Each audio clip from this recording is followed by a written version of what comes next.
वो चतुर्विध मार्ग, पुष्टि प्रवाह मर्यादा और वहाँ में शुद्ध पुष्टि को एक उमेर करके जो चतुर्विध मार्ग बताएं, तो वह मार्ग सु या तामस राजस सात्विक और निर्गुण के ढंग से सोचो तो वह ढंग से जो चार मार्ग बताए हैं उनके मॉडल या तरीके के हैं।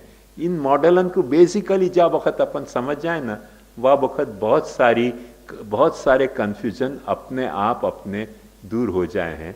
ये थोड़ा सा छूट रहे तो या के लिए मैंने खुलासा आपको किया कि आपको कृपा और भजन में ही कन्फाइंड मत करो, ये सब जगह एप्लीकेबल है। ख्याल में आयो ना? जैसे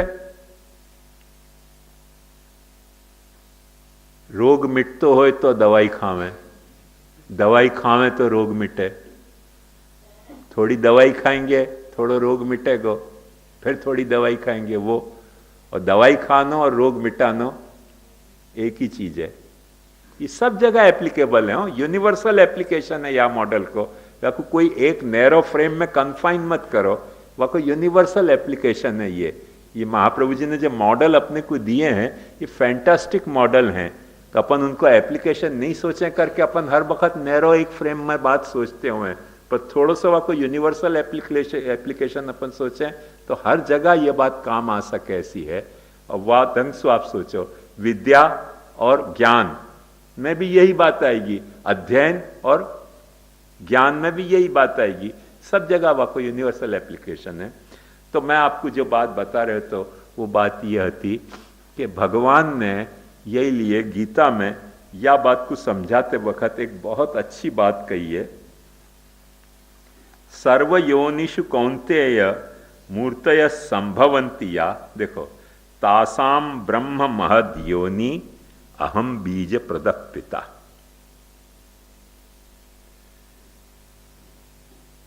सर्व योनिषु कौन्तेय, कोई भी योनि, देव योनि, दानव योनि या मानव योनि, जड़ योनि या जीव योनि, इफ एट ऑल कोई ठिकाने कुछ मूर्ति है, कोई शेप है, कोई साइज है, कोई कॉन्टूर है, हा? जैसे को जाको ड्राइंग बनाई जा सके, जाकी ड्राइंग बनाई जा सके, जैसे अपन हवा की ड्राइंग नहीं बना सके, पर यदि हवा कोई शेप ले ले तो हवा की भी ड्राइंग बनाई जा सके। तो सर्व योनिषु कौन्तेय मूर्तय संभवंतिया, जितनी भी योनि हैं उनमें जो भी कहीं मूर्तता है, तासाम ब्रह्म महद योनि, महत तत्व जो है, जो प्रकृति में से पैदा भयो है, वो वाकी योनि है, अहम बीज प्रदः पिता। और वा मूर्ति में बीज प्रद, जैसे मादा और वहां में अंडा, तो मादा महत है और अंडा जो है वहां में मैं डाल रहे हूं, अहम बीज प्रदः पिता।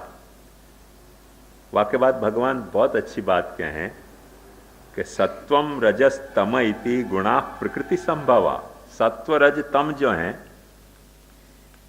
ये गुण मेरे नहीं है, प्रकृति संभव गुण है। अब मैंने आपको यही लिए देखो बता दियो कि प्रकृति भगवान की है। भगवान खुद गीता में कबूल कर रहे हैं, भूमि रापो नलो वायु खम मनो बुद्धिरेव च अहंकार इति यम में भिन्ना प्रकृति रष्टदा पुरुषम प्रकृतिंच विध्यनादि उभावपि। भगवान गीता में ये भी कह रहे हैं, क्षेत्रज्ञं चापि माम विद्धि सर्व क्षेत्रेषु भारत। क्षेत्र यानी प्रकृति, क्षेत्रज्ञ यानी चेतना, पुरुष। और भगवान ऐसे नहीं कह रहे हैं कि मैं सिर्फ चेतन हूं, भगवान कह रहे हैं कि क्षेत्र भी मैं हूं, क्षेत्र क्षेत्रज्ञ योर ज्ञानम यत्तद् ज्ञानम मतम मम। तुम यदि क्षेत्र और क्षेत्रज्ञ दोनों को क्लब करके देखोगे तो तुमको मेरो ज्ञान होएगा कि जड़ भी मैं हूं और चेतन भी मैं हूं। क्षेत्र क्षेत्रज्ञ और ज्ञानम यत्तद् ज्ञानम मतम मम तत्क्षेत्रम यच्च यादृच्च यद विकारी यतश्चेत, वो सब आगे इसकी बात है। पर क्षेत्र और क्षेत्रज्ञ दोनों भगवान है। क्षेत्र प्रकृति है, क्षेत्रज्ञ पुरुष है, क्षेत्रज्ञ पुरुष है। आपको एक क्षेत्र और क्षेत्रज्ञ बहुत बम्बास्टिक शब्द लगते होंगे, पर अपने भाषा में जो खेत शब्द है ना, वो क्षेत्रज्ञ को ही अपभ्रंश है। क्षेत्र को खेतर भयो, खेतर को खेत हो गयो। गुजराती में अभी भी खेतर कहें खेत को, खेती बाड़ी की जमीन को गुजराती में अभी भी खेतर ही कहें, वो क्षेत्र शब्द को अपभ्रंश है। तो खेतर जो है वो प्रकृति है और बीज डालने वालों किसान है। तो जो किसान और खेत को जो रिलेशन है वो मैंने अपने आप को दो रूप में बांटे हो। एक रूप में मैं जमीन बन रहे हूं क्षेत्र, दूसरे रूप में मैं किसान बन के वहां में बीज बो रहे हूं। वो पुरुष रूप है मेरे, जो किसान को रूप है वो मेरो पुरुष रूप है, और जो खेत को रूप है जो वो मेरो जड़ रूप है। वो सचित के बाइफर्केशन से भयो है। ये आखी बात वहां बताइए। तो वहां ये कह रहे हैं कि सत्वम रजस तम इति गुणा प्रकृति संभवा। तो सत्व रज तम जो गुण है वो प्रकृति संभव है। निबध्नन्ति महाबाहो देहे देहिनम अव्ययम।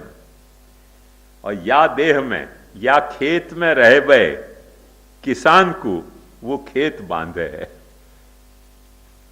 अपन यह समझें कि किसान खेत को बांधे है,